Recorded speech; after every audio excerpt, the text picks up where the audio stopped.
Okay, so if you have like a bunch of coins that let's say you inherit an estate with nice old coins, there's some important things to know.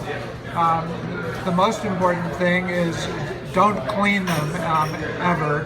That the biggest mistake people make is to try to clean old coins. Collectors want coins in their original pristine state, like untouched. They don't want something that's been polished up to look new. If it's a 150-year-old coin, it should have an nice old dirty patina on it, and that's the way collectors want it. So cleaning coins can destroy value. I have seen $10,000 coins turned into $300 coins by improper cleaning. So do not clean your coins ever. It may be able to be done by a skilled professional. When you find a dealer you can trust that you're working with.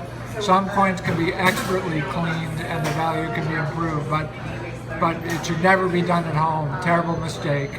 The other thing people often do when they bring me a collection, a lot of times they have sorted and labeled every single coin.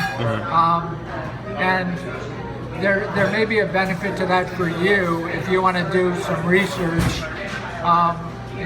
just to get a basic idea of what stuff is worth. You can look online.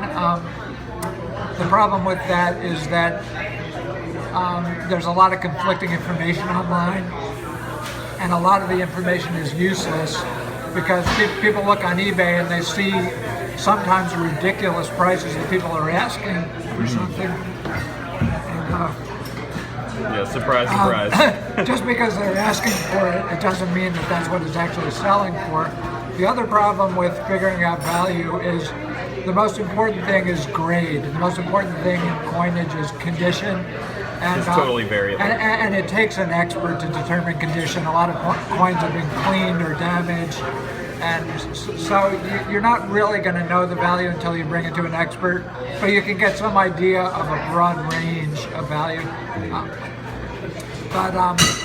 At any rate, you don't need to inventory it for the benefit of the dealer you're bringing it to appraise it.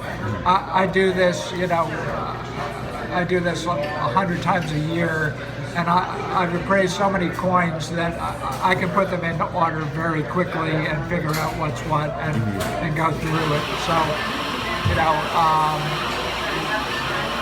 so that's the story on, you don't really have to go through and list everything, but you can go through yourself to get a sense of things.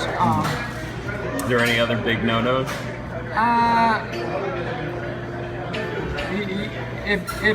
If coins are, expensive or in nice condition, you don't want them rubbing against each other. Okay. So you can put them in maybe individual paper envelopes or plastic bags, or if they're better.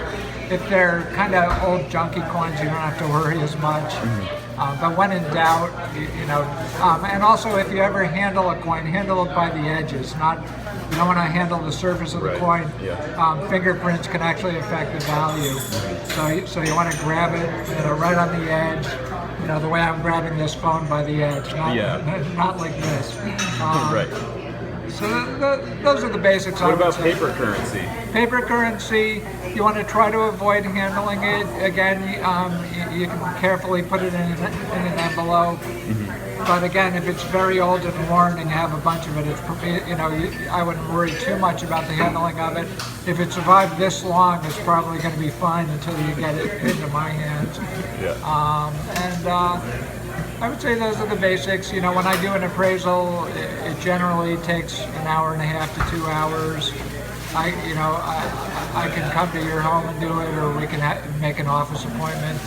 A lot of people like to do it in their homes so they don't have to lug around all that weight and value.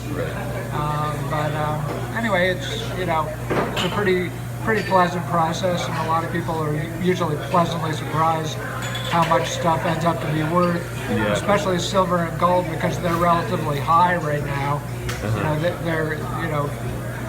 Gold is 3 times as high as it was 15 years ago. So it's actually a good time to sell. And if you decide to hold on to stuff and keep it for investment, be very careful and put it in a safe deposit box. I hear so many bad stories because, God forbid, if someone breaks into your home, crooks are very aware that coins are a liquid asset, and the first thing they will go for is the coins. So my advice is, if you're not interested in it and you don't have a child who's interested who would take the collection, cash it in. You don't want it. It's a liability to leave it sitting around at the house.